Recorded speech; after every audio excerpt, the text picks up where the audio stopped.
ஆண்டவருடைய திட்டம் பெரிய திட்டம். Praise the Lord.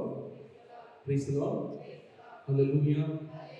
இயேசுவுக்கே புகழ், இயேசுவுக்கே நன்றி, இயேசு வாழ்க, மரியே வாழ்க. ஆண்டவருடைய திட்டம் பெரிய திட்டம்.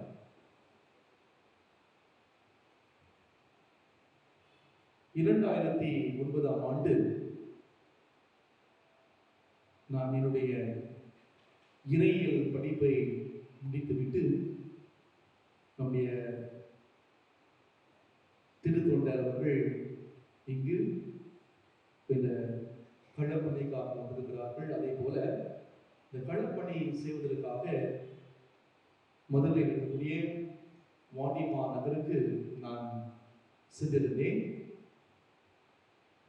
6 மாதங்கள் என்னுடைய பணியை செய்ய நான் வந்த பொழுது, பொதுவாக என்னுடைய சபையிலே நாங்கள் 3ஆம் ஆண்டு என்னுடைய இறையியல் 3ஆம் ஆண்டை படிக்கிற பொழுது எங்களுடைய பணி, அதாவது நாங்கள் எந்த இடத்திற்கு பணி செய்ய போக வேண்டும் என்பதை கொடுப்பார்கள். அந்த விதத்திலே எனக்கு நான் ஸ்பெயின் நாட்டுக்கு ஒரு மறை போதவராக செல்வதற்கு எனக்கு அந்த பணி கொடுக்கப்பட்டது. அந்த ஒரு எண்ணத்தோடு நான் பாண்டி மாநகருக்கு சென்று அந்த பணியை நான் செய்து முடித்து என்னுடைய திருப்பட்டத்திற்காக நான் வாண்டி மாநகரை விட்டு செல்வதற்கு முன்பாக ஒரு 7 நாட்கள் தியானத்திற்காக நான் சென்றிருந்தேன். நாங்கள் தியானம் செய்து முடிந்த பொழுது எனக்கு ஒரு அழைப்பு கொடுக்கப்பட்டது. அப்போது நீங்கள் குருவாகி இந்த திருத்தலத்திலே பணியாற்ற வேண்டும் என்பதுதான் எனக்கு கொடுக்கப்பட்ட அழைப்பு. உடனே நான் சொன்ன வார்த்தை, நானா இல்லை இல்லை, இதுக்கு நான் பொருத்தமான ஆள் கிடையாது, இந்த பணியை நான் செய்ய முடியாது. ஏனென்றால் அந்த பணி எப்படிப்பட்ட பணி என்பது எனக்கு நன்றாகவே தெரியும். ஆனாலும் ஜெபங்களுக்கு பிறகு கடைசியாக நான் 1 வருடம் அந்த திருத்தலத்திலே உதவி செய்வதாக வாக்களித்து நான் அங்கு பணி செய்ய ஆரம்பித்தேன். நண்பர்களே, என்னுடைய எண்ணம், என்னுடைய விருப்பம், நான் வெளிநாட்டுக்கு சென்று நான் பணியாற்ற வேண்டும் என்று நினைத்தாலும் கூட ஆண்டவருடைய திட்டம் முற்றிலும் மாறுபட்ட திட்டமாக இருந்தது.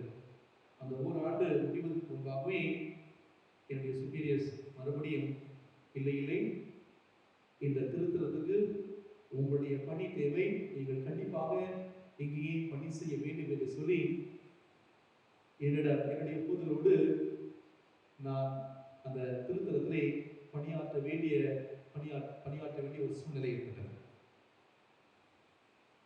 பல நேரங்களிலே நான் நினைத்தது உண்டு, நானும் ஒரு சிறிய பையன், ஒரு சின்ன பையன், எனக்கு இப்படிப்பட்ட ஒரு பெரிய பணியை ஆண்டவர் ஏன் எனக்கு கொடுத்தார் என்று நான் பல நேரங்களிலே நான் என்னுடைய ஜெபத்திலே நான் கேட்டது உண்டு. அப்போது ஆண்டவர் கொடுத்த இறை வார்த்தை இந்த எரேமியா புத்தகம் 29ஆம் அதிகாரம் 11ஆம் வசனம், ஏனென்றால் உனக்காக நான் வகுத்திருக்கக்கூடிய திட்டங்கள் எனக்கு தெரியும் என்றோ, அவை நலமான எதிர்காலத்தை உருவாக்குவதற்கான நல் வாழ்வின் திட்டங்களை அன்றி அது கேடு விளைவிப்பதற்கான திட்டங்கள் அல்ல. ஒருவேளை நாம் நினைக்கலாம், அந்த நேரத்திலே அது நாம் நினைச்ச காரியங்கள் நமக்கு கிடைக்கும் நினைக்கலாம். நாம் நினைப்பது ஒன்று, கடவுள் நினைப்பதோ இன்னொன்று. நம்முடைய சிந்தனை ஒரு குறுகிய சிந்தனை, கடவுளுடைய சிந்தனை மனித சிந்தனைகளுக்கு அப்பாற்பட்டது. இதை என்னுடைய வாழ்க்கையிலே நான் அனுபவபூர்வமாக உணர்ந்திருக்கிறேன். என்னுடைய குருத்துவ வாழ்விலே எத்தனையோ ஆயிரக்கணக்கான மக்களை நான் சந்தித்திருக்கிறேன். எத்தனையோ பேருக்கு ஆற்றுப்படுத்தக்கூடிய பல நிலைகளிலே ஆறுதல் சொல்லியிருக்கிறேன். பல மணி நேரம் இந்த பணிபிடத்தில் நின்று மக்களுக்காக ஜெபித்திருக்கிறேன். ஆண்டவருடைய திட்டம் என்பதை என்னுடைய வாழ்க்கையிலே நான் உணர்ந்திருக்கிறேன். ஒருவேளை நான் வெளிநாட்டுக்கு ஒரு மறை பணியாளராக நான் சென்றிருந்தால் ஒரு குட்டி 4 அறையிலே உட்கார்ந்து எனக்கு எல்லா ஃபெசிலிட்டிஸோடு நான் அங்கே சொகுசான ஒரு வாழ்க்கையை நான் வாழ்ந்திருக்கலாம். ஆனால் ஆண்டவருடைய திட்டம் முற்றிலும் மாறுபட்ட திட்டம் என்பதை ஆண்டவர் எனக்கு உணர்த்திருக்கிறார். அன்புக்குரியவர்களே, ஆண்டவருடைய திட்டம் பெரிய திட்டம், கடவுளின் திட்டம் பெரிய திட்டம். யோவான் 3ஆம் அதிகாரம் 34வது வசனம். யோவான் 3ஆம் அதிகாரம் 34வது வசனம்.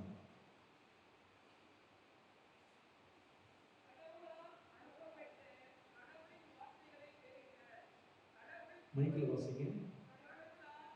கடவுளால் அனுப்ப பெற்றவர் கடவுளின் வார்த்தைகளை பேசுகிறார்.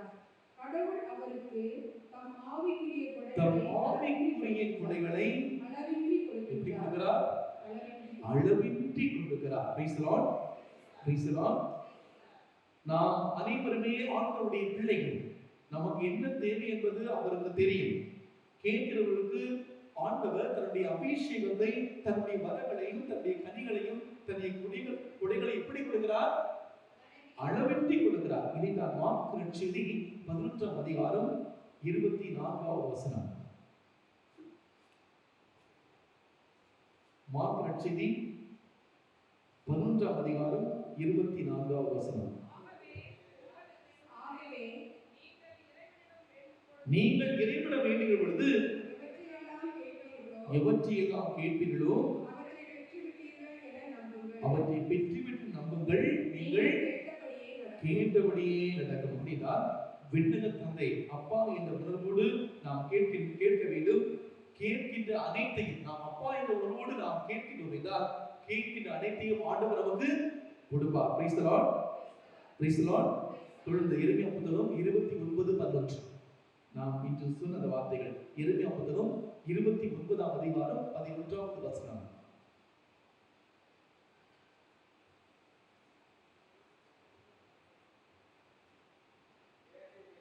ஏனெனில் உங்களுக்காக நான் வகுத்திருக்கும் திட்டங்கள் எனக்கு தெரியும் அன்றோ.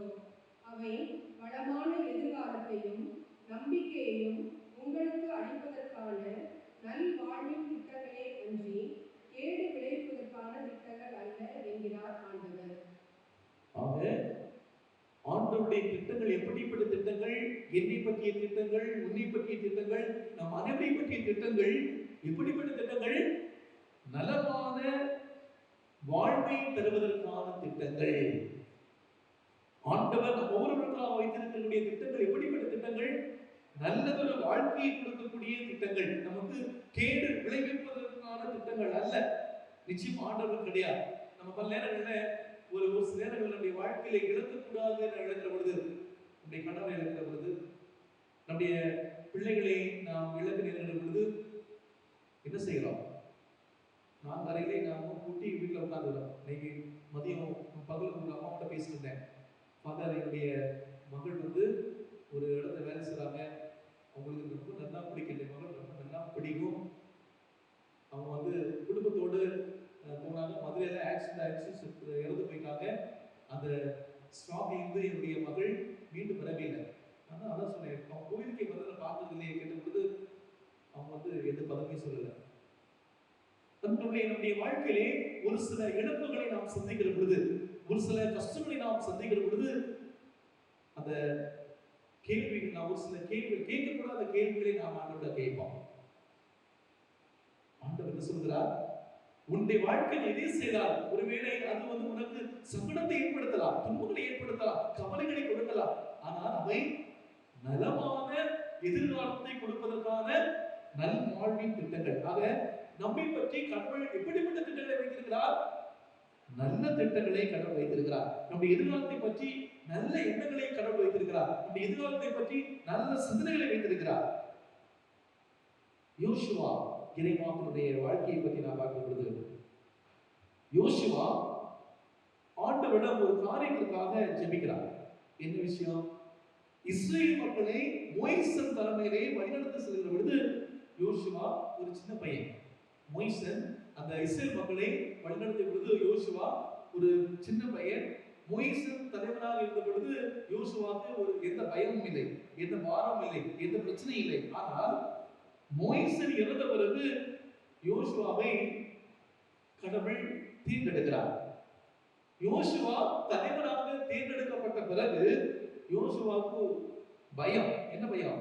எப்படி நான் இந்த மக்களை நான் வழிநடத்த போகிறேன்? இந்த பயம், கவலை, பாரம். ஆனால் யோசுவா கடவுளிடம் ஒரு காரியத்துக்காக ஜெபிக்கிறார். என்னது? இஸ்ரேல் மக்களை நான் வழிநடத்துகிற பொழுது ஒரு நாட்டுக்கு எதிராக எனக்கு நீர் வெற்றி கொடுக்க வேண்டும். இந்த காரியத்துக்காக யோசுவா யாவே கடவுளை பார்த்து ஜெபிக்கிறார். அப்போது ஆண்டவர் என்ன சொல்கிறார்? யோசுவா புத்தகம் 1ஆம் அதிகாரம் 5ஆம் வசனம். யோசுவா புத்தகம் 1ஆம் அதிகாரம் 5ஆம் வசனம். உன் வாழ்நாள் முழுவதும் எந்த மனிதரும் உன்னை எதிர்த்து நிற்க மாட்டான். மோசேயுடன் நான் இருந்தது போல், யாரோடதும் நான் மோசேயோடு இருந்தது போல நானும் உன்னோடு இருப்பேன். தொடர்ந்து சொல்கிறார், உன்னை கை நகரவும் மாட்டேன், கைவிட மாட்டேன். பாருங்க, யோசுவா ஒரு நாட்டின் வெற்றிக்காக ஜெபித்த பொழுது ஆண்டவர் கொடுத்தது என்ன? எண்ணற்ற அபிஷேகங்கள். யோசுவா கேட்டது ஒரு சின்ன ஒரு காரியம் தான். ஆண்டவர் கடவுள் என்ன கொடுத்தார்? ஒரு பெரிய காரியம், பெரிய பெரிய அபிஷேகங்களை, ஆசீர்வாதங்களை அவருக்கு கொடுப்பதை நாம் யோசுவாவுடைய வாழ்க்கையில் பார்க்காக, உன்னுடைய வாழ்நாள் முழுவதும் உன்னை யாருமே எதிர்த்து நிற்க மாட்டார். கேட்டது சின்ன விஷயம் தான். ஆனால் கடவுள் கொடுத்தது என்ன? பெரிய ஆசீர்வாதம். உன்னை பற்றி ஆண்டவருக்கு இருக்கக்கூடிய திட்டங்கள் பயங்கரமான திட்டங்கள். Praise the Lord, praise the Lord, ஹalleluya, ஹalleluya. உன்னை பற்றி ஆண்டவருடைய திட்டங்கள் பயங்கரமான திட்டங்கள். தொடர்ந்து யோசுவா புத்தகம் 1ஆம் அதிகாரம் 9ஆவது வசனம். யோசுவா புத்தகம் 1ஆம் அதிகாரம் 9ஆவது வசனம். ஆண்டவர் சொன்ன அந்த 4 வார்த்தைகள் மிக நான் உனக்கு கட்டளையிடவில்லையா? வீறுகொள், துணிந்து நில், கேளுங்க, அஞ்சாதே. ஆண்டவர் சொன்ன அந்த 4 வார்த்தைகள், வீறுகொள், துணிந்து நில், துணிந்து நில், அஞ்சாதே, அஞ்சாதே, கவலைப்படாதே, கவலைப்படாதே. பாருங்க, ஆண்டவர் கொடுத்த அந்த இது பாருங்க, என்ன சொல்றார் பாருங்க, வீறுகொள், துணிந்து நில், அஞ்சாதே, கவலைப்படாதே. இந்த 4 வார்த்தைகளை ஆண்டவர் கொடுக்கிறார். நான் உனக்கு கட்டளையிடவில்லையா? வீறுகொள், துணிந்து நில், அஞ்சாதே, கவலைப்படாதே என்று உன் கடவுளும் ஆண்டவருமாகிய நான் செல்லும் இடமெல்லாம், நீ செல்லுகிற இடமெல்லாம் நான் உன்னோடு இருப்பேன். இந்த வார்த்தைகள் யோசுவாவுடைய வாழ்க்கையிலே அபிஷேகமாக மாறியது, ஆற்றலாக மாறியது, ஆசீர்வாதமாக மாறியது. யோசுவா தன்னுடைய வாழ்க்கையிலே ஆண்டவரை முழுமையாக நம்புகிறார், ஆண்டவரை பின்பற்றுகிறார், துணிந்து இருக்கிறார், வீறு கொள்கிறார், வல்லமையோடு செயல்படுகிறார். யோசுவா புத்தகம் 10ஆம் அதிகாரம் 12ஆவது வசனத்துல, யோசுவா புத்தகம் 10ஆம் அதிகாரம் 12ஆவது வசனம். கடவுள் எமோரியரை துணிந்து செல்லக்கூடிய யோசுவாவுக்கு கடவுள் என்ன செய்கிறார் பாருங்க. கடவுள் எமோரியரை இஸ்ரவேல் கையில் ஒப்படைத்த அன்று யோசுவா ஆண்டவரிடம் பேசினார். அவர் இஸ்ரவேலுக்கு முன் கதிரவனே கிபெயோனில் நில், நிலவே ஐனோன் பள்ளத்தாக்கில் நில் என்றார். அவர்கள் தம் எதிரியின் மீது வஞ்சம் தீர்க்கும் வரை கதிரவனும் நிலவும் அசையாது நின்றன. இது யாசரின் நூலில் எழுதப்படவில்லையா? அமேரியரின் நாட்டோடு போர் செய்த போது யோசுவா துணிந்து சென்று கதிரவுடன் கிபியோனில் நில், நிலாவிடம் ஐனோன் பள்ளத்தாக்கில் நில் என்று கட்டளை எடுக்கிறார். அங்கே நடக்கிறது. எனில் ஆண்டவர் அவருக்கு கொடுத்த அந்த வாக்குறுதி என்ன? நீ துணிந்து நின்று நீ கட்டளையிடு, வீறுகொள், அச்சப்படாதே. துணிந்து நின்று கட்டளையிடும் பொழுது அந்த 24 மணி நேரம் அறியாமல் அந்த நிலாவானது அந்த கிபியோனில் நின்றது என்று நாம் பார்க்கிறோம். சாதாரண மனிதனாகிய யோசுவாவை ஆண்டவர் ஒரு மிகப்பெரிய கருவியாக பயன்படுத்தினார். ஆண்டவருடைய திட்டம் எப்படிப்பட்ட திட்டம்? பெரிய பெரிய திட்டம். ஆண்டவருடைய திட்டம் பெரிய திட்டம். தொடர்ந்து யோசுவா புத்தகம் 10ஆம் அதிகாரம் 14ஆவது வசனத்தை வாசிக்கிறோம். யோசுவா, ஆண்டவர் மனித குரலை கேட்டு இஸ்ரவேலுக்காக போரிட்ட அந்த நாளை போன்று அதற்கு முன்னும் பின்னும் இருந்ததில்லை. அந்த நாளில் ஒரு சாதாரண மனிதன் ஜெபத்தை கேட்டு இஸ்ரேல் மக்களுக்கு ஆண்டவர் வல்ல செயல்கள் செய்தார். அப்படிப்பட்ட வல்ல செயல் அதற்கு முன்போ பின்போ அதுவரை நடந்ததே இல்லை. ஆக அந்த இஸ்ரேல் மக்களுடைய வாழ்விலே அந்த சரித்திரத்திலே இப்படிப்பட்ட ஒரு நிகழ்வு நடந்தது இல்லை என்று எழுதப்பட்டு நான் பார்க்கலாம். ஆக அன்புக்குரிய உன்னை பற்றிய திட்டங்கள், உன்னுடைய எதிர்காலத்தை பற்றிய நல்ல திட்டங்களை ஆண்டவர் வைத்திருக்கிறார். ஆனால் நாம் தான் அந்த திட்டங்களை நம்முடைய வாழ்க்கையிலே உணர்வது கிடையாது. நம்முடைய வாழ்க்கையிலே நினைத்தது நமக்கு கிடைக்காத பொழுது, நம்முடைய ஜெபங்களுக்கு பதில் கிடைக்காத பொழுது நாம் பொதுவாக சொல்லக்கூடிய வார்த்தை என்ன? கடவுள் என்ன கைவிட்டாரு, ஆண்டவர் என்ன கைவிட்டாரு.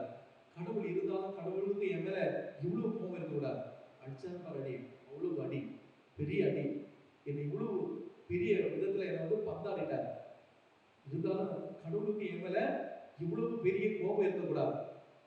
நாம் வந்து நம்முடைய வாழ்வின் விரக்தி நிலைக்கு நாம் தள்ளப்படுகிற பொழுது நாம் சொல்லக்கூடிய வார்த்தைகள், அன்புக்குள்ளே இப்படிப்பட்ட எதிர்மறையான சிந்தனைகள் நமக்கு வருகிற பொழுது நமக்கு வருவது என்ன? பயம், கவலை, சோர்வு. அந்த எதிர்மறையான எண்ணங்கள் நமக்கு வருகிற பொழுது நாம் நம்முடைய வாழ்க்கையிலே பயத்தோடு, கவலையோடு, சோர்வோடு நாம் வாழ்கிறோம். அதனால் யோசுவா புத்தகம் 23ஆம் அதிகாரம் 10ஆம் வசனத்தை வாசிக்கிறோம். யோசுவா 23ஆம் அதிகாரம் 10ஆம் வசனம். உங்களுள் ஒரே மனிதன் 1000 பேரை வெல்வான். ஏனெனில் தம் வாக்குறுதிக்கிணங்க கடவுள் உங்கள் கடவுளாகிய ஆண்டவரே உங்களுக்காக போரிடுவார். தம் வாக்குறுதிக்கிணங்க தம் கடவுளாகிய ஆண்டவரே உங்களுக்காக போராடுவார். யோசுவாவுடைய அந்த படை வீரர்கள் அனைவருக்கும் 1000 படைவீரர்களை வெற்றி கொள்ளக்கூடிய சக்தியை ஆண்டவர் வழங்கினார். அந்த வல்லமையை கடவுள் அவர்களுக்கு வழங்கினார் என்று பார்க்கிறோம். தொடர்ந்து யோசுவா புத்தகம் 23ஆம் அதிகாரம் 1ஆம் வசனத்திலே, யோசுவாவை எந்த ஒரு அரசனாலும் தோற்கடிக்க முடியவில்லை என்றால் யோசுவா கேட்டது ஒரே ஒரு விஷயம் தான். யோசுவா என்ன கேட்டார்? நான் வந்து ஒரு நாட்டை நான் வெற்றி கொள்ள வேண்டும். கடவுள் என்ன கொடுத்தார்? யோசுவா கேட்டது ஒரே ஒரு விஷயம் தான். கடவுள் என்ன கொடுத்தார்? கடவுள் பல ஆசீர்வாதங்களை அவருக்கு சேர்த்து கொடுத்தார். அன்புள்ளே, நம்மை பற்றிய பெரிய திட்டங்களை ஆண்டவர் வைத்திருக்கிறார். ஒருவேளை அது நமக்கு நாம் கேட்பது நமக்கு உடனே கிடைக்காமல் இருக்கலாம். நாம் கேட்பது நம்முடைய வாழ்க்கையில உடனே நிறைவேறாமல் இருக்கலாம். ஆனால் நம்மை பற்றி ஆண்டவர் பெரிய பெரிய திட்டங்களை வைத்திருக்கிறார். சாலமோன் அரசன் தெரியும். 2 குறிப்பீடு புத்தகம் 1ஆம் அதிகாரம் 12ஆம் வசனம். 2 குறிப்பீடு புத்தகம் 1ஆம் அதிகாரம் 12ஆம் வசனம். அவர் எதுக்காக ஜெபிக்கிறார்? ஞானத்துக்காக ஜெபிக்கிறார். கடவுள் என்ன கொடுத்தார்? எனவே நான் உனக்கு ஞானத்தையும் அறிவையும் வழங்குகின்றேன். அத்துடன் உனக்கு முன் இருந்த அரசர்களோ உனக்கு பின்வரும் அரசர்களோ பெறாத அளவுக்கு செல்வத்தையும், உனக்கு முன் இருந்த அரசுகளோ உனக்கு பின்வரும் அரசுகளோ பெறாத அளவுக்கு செல்வங்களையும், சொத்தையும், புகழையும் நான் உனக்கு தருவேன். சாலமோன் என்ன கேட்டார்?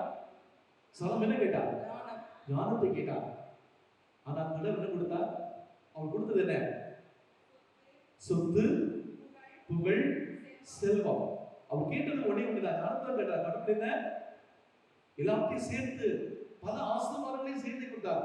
நாம சின்ன விஷயத்தை கேட்டா கூட நமக்கு தேவையான நிறைய ஆசீர்வாதங்களை கடவுள் நமக்கு கொடுப்பார்.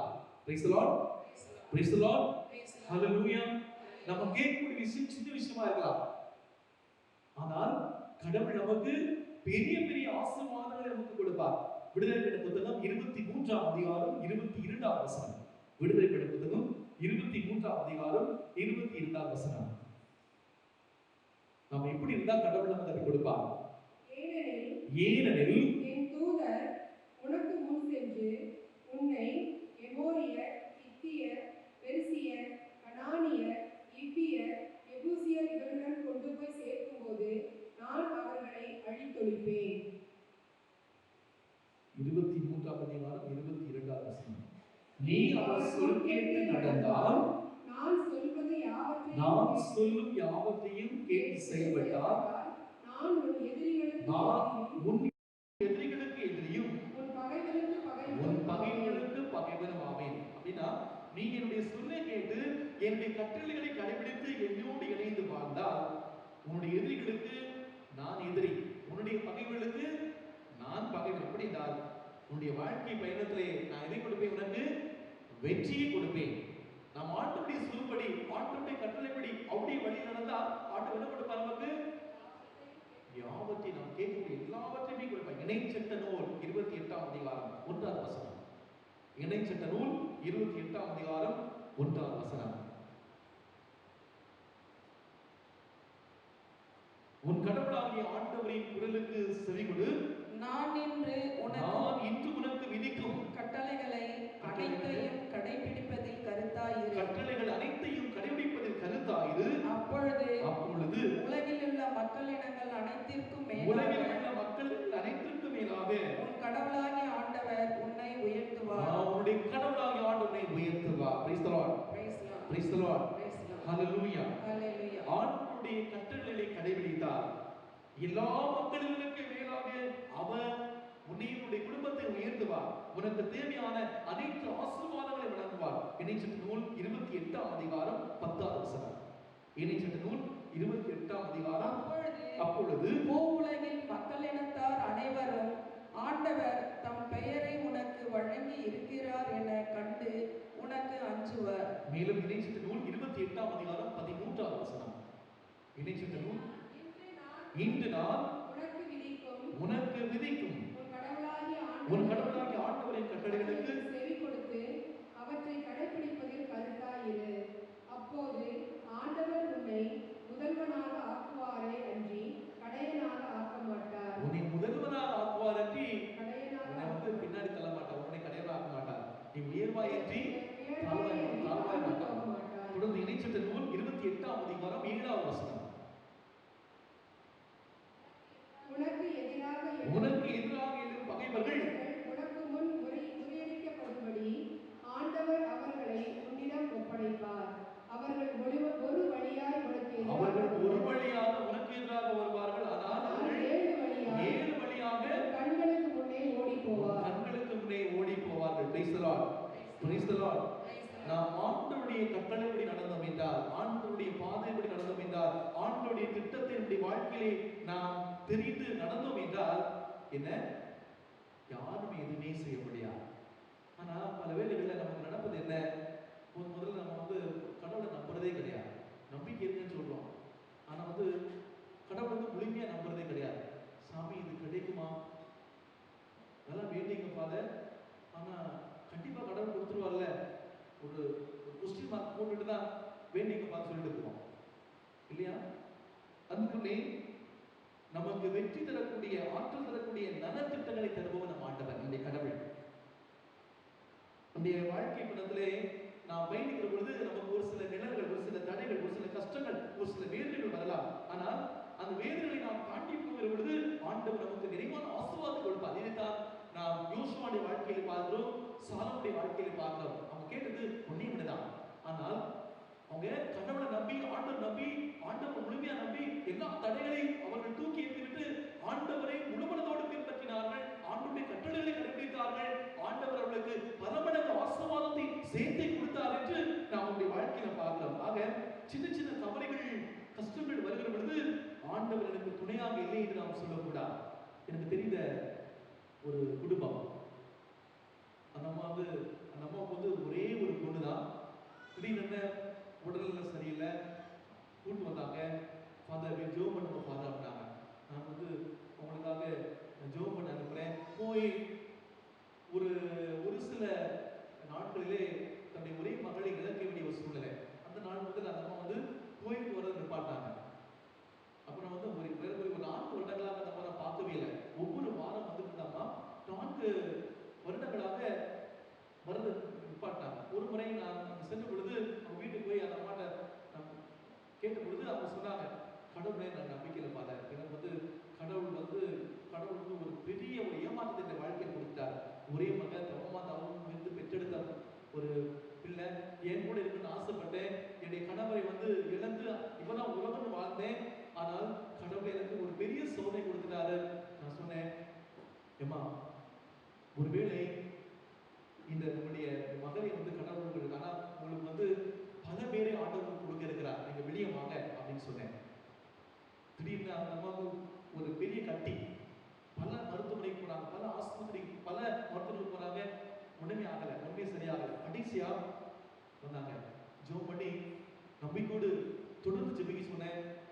நம்மிடத்துல அந்த அம்மா வந்து சாட்சி சொன்னாங்க.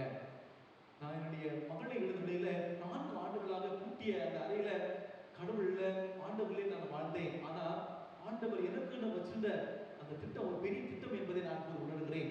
இப்போது எனக்கு ஒரு பிள்ளை இல்ல, எனக்கு பல பேரை கொடுத்திருக்காரு. நான் ரொம்ப சந்தோஷமா இருக்கிறேன். பல இடங்களுக்கு இந்த ஊழியம் செய்யக்கூடிய பெரிய ஆசீர்வாதத்தை கடவுள் கொடுத்திருக்கிறார் என்று அந்த அம்மா அந்த சாட்சியத்தை பகிர்ந்தார்கள்.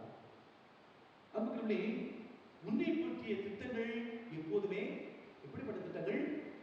நல்ல திட்டங்கள். நம்முடைய பொருளாதாரத்துல ஏதாவது நமக்கு வந்து தோல்வி ஏற்படுன்னு வச்சுக்கோமே, அல்லது வரக்கூடாத நோய் நமக்கு வருகிறது, பல ஆண்டுகள் நாம் ஒரே இடத்தில் முடங்கி போய் வளர்க்கிறோம், நிறைய கஷ்டங்கள் வருகிறது, அல்லது குடும்ப வாழ்க்கையில திருமணமான அந்த நாளிலிருந்து ஒரு சந்தோஷம் இல்லை, மகிழ்ச்சி இல்லை, கவலை, நாம் இழக்கக்கூடாதவற்றை நாம் இழக்கின்ற அந்த நேரங்களிலே பொதுவாக மனித சிந்தனை என்ன?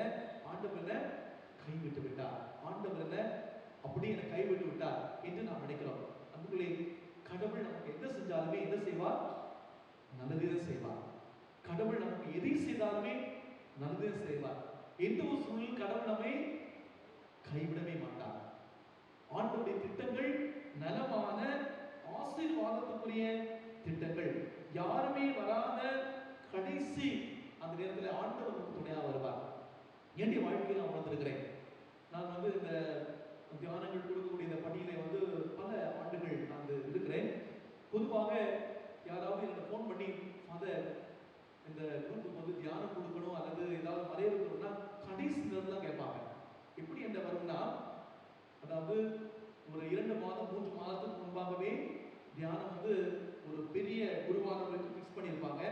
ஏதாவது ஒரு காரணத்தால அந்த நபரால வர முடியாம போயிடும். அந்த நேரத்தில் கேட்பாங்க. நான் வந்து உட்கார்ந்து அன்றைய நாள் மறைவுக்காக தயார் செய்வதா அல்லது தியான சிந்தனைகளுக்காக தயார் செய்வதா? அந்த நேரத்தில் ஆண்டவர்கிட்ட கேட்பேன், ஆண்டவரே இது என்னுடைய விருப்பம் இல்லை, உங்களுடைய விருப்பம், நீங்க என்ன வந்து அனுப்புறீங்க, நீங்க என்ன பார்த்துங்க. அதுக்குள்ளே ஆண்டவருடைய திட்டம் முற்றிலும் மாறுபட்ட ஒரு திட்டமாக என்னுடைய வாழ்க்கையில பல தருணங்களிலே நான் வந்து உணர்ந்திருக்கிறேன். அழைத்த இறைவன் எந்த ஒரு சூழ்நிலையிலும் என்னை கைவிடாமல் என்னை பாதுகாத்திருக்கிறார். நம்முடைய வாழ்க்கையில கூட கண்டிப்பாக இதை நாம் அனுபவித்திருக்கோம். ஆண்டவர் நமக்கு வைத்திருக்கிற திட்டம், நம்மை பற்றிய திட்டங்கள் உயர்ந்த திட்டங்கள். அவை எப்போதுமே நலமான, வளமான, ஆசீர்வாதத்தை தரக்கூடிய திட்டங்களை அன்றி கேடு விளைவிப்பதற்கான திட்டங்கள் அல்ல. ரோமியர் புத்தகம் 8ஆம் அதிகாரம் 31ஆம் வசனம். அந்த நலமான வளமான திட்டங்களை ஆண்டவருக்கு தரும் பொழுது நாம் எப்படிப்பட்ட ஒரு நிலையில் நாம் இருக்க வேண்டும். நான் போன வாரம் அதை தான் நாம் தியான சிந்தனையாக எடுத்தோம். ரோமியர் புத்தகம் 8ஆம் அதிகாரம் 31ஆம் வசனம். இதற்குமே நாம் என்ன சொல்வோம்? கடவுள் நம் சார்பில் இருக்கிற பொழுது நமக்கு எதிராக இருப்பவர் யார்?